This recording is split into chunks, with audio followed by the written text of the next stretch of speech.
ఈ శేర్లింగంపల్లి కాన్స్టిట్యూన్సీ ప్రజలు నన్ను 3 సార్లు ఆశీర్వదించారు. వీడు నన్ను బతకడానికి వచ్చాను. నువ్వు కరీంనగర్ నుంచి హైదరాబాద్ దేనికి వచ్చారా? ఈ విల్లాస్లో దేనికి ఉంటున్నావురా? బతకడానికి వచ్చావా? శాసనసభ్యుడు కాకముందు వచ్చావా? 29 రాష్ట్రాల ప్రజానికం ఇక్కడ ఉండగా 3 సార్లు శాసనసభ్యులు అయిన వాడిని బతకడానికి వచ్చావా అనే నా కొడుకు ప్రజల్ని విభేదాలు సృష్టించి విచ్చలు సృష్టించి ప్రజల మధ్యలో చిచ్చు పెట్టే ఈ లంగా, ఈ కోవట్ మా మీద ఆరోపణలు చేశాడు. 11 గంటలకి నీ ఇంటికి వస్తా. అరే నీకు దమ్ముంటే 11 గంటలు నువ్వు రాకపోతే 12 గంటలకు నీ ఇంటికి వస్తా.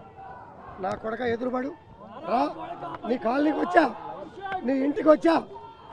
నా ఇంటికాడ పోలీసులు పెట్టుకోలే వద్దని కూడా చెప్పా. నీ ఇంటికాడ 50 మంది పోలీసులు పెట్టుకొని రక్షణ కొడతావరా కొడక? మాట్లాడేటప్పుడు నాలుక లేదురా నీకు?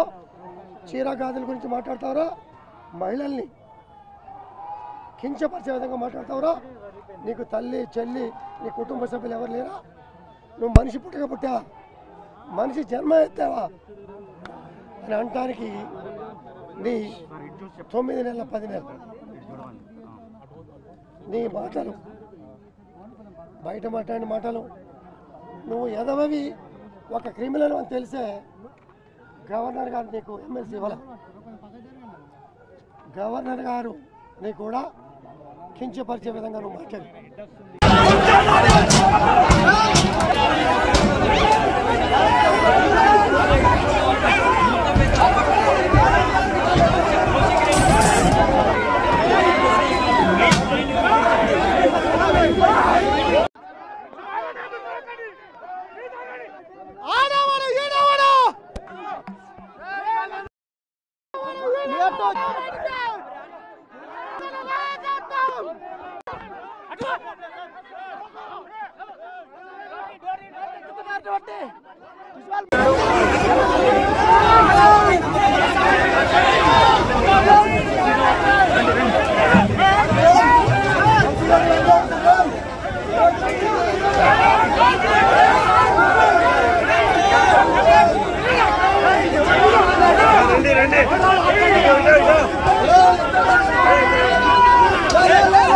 మనం సేఫ్టీగా ఉంటాం.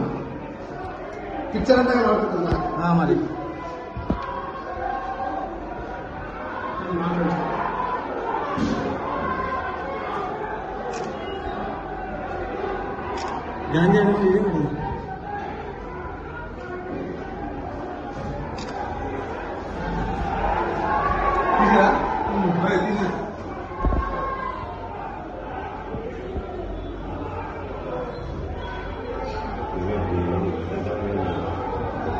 ఇప్పుడు ఇంతమంది వస్తాయి ఆగుతారు. లోపల ఉన్నారా ఎవరన్నా? మనడేమో హారతి పనులు రెడీ ఉన్నారు. ఆడున్నారు